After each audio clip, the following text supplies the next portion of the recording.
আমি কিছু তিতির পাখি নিয়ে আসছিলাম খামার দেওয়ার জন্য, প্রায় 200 পাখির মতো। প্রত্যেকটা পাখির দাম হলো 250 টাকা গড়।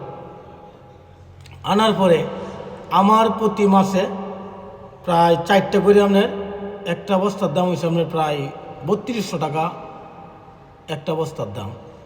এবার প্রতি মাসে আমার 4টা করে বস্তা লাগছে। আমি 4 মাস খাওয়ানোর পরে এরা আমাকে এভাবে একটা বাস দিল, এরা বলছে 3টা টিকা দেওয়া।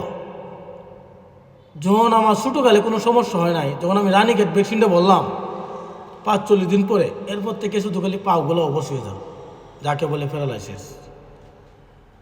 তারপরে ডাক্তারের কাছে নিয়ে গেলাম মুরগিগুলা, আর একটা মুরগি চিড়ে দেখছে ভিতরে, উনি বলছে যে একটা ভ্যাকসিন দেয় নাই। যারা ইউটিউব থেকে যারা মুরগি আনছে, যে কয়জন তিতির বাচ্চা অথবা মুরগি ফার্মে মুরগি, এরাই ধরা গেছে।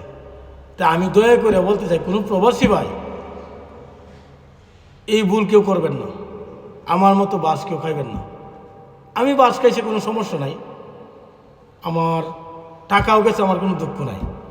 কিন্তু আমি চিন্তা করি যারা বাংলাদেশে আছে তারা যদি এভাবে ধরা রাখাইতো তো অবস্থা তার কী হইতো। আমি একজন প্রবাসী, আমার কোনো দুঃখ নাই, আমি উপরে আল্লাহর কাছে দিয়াতেছি।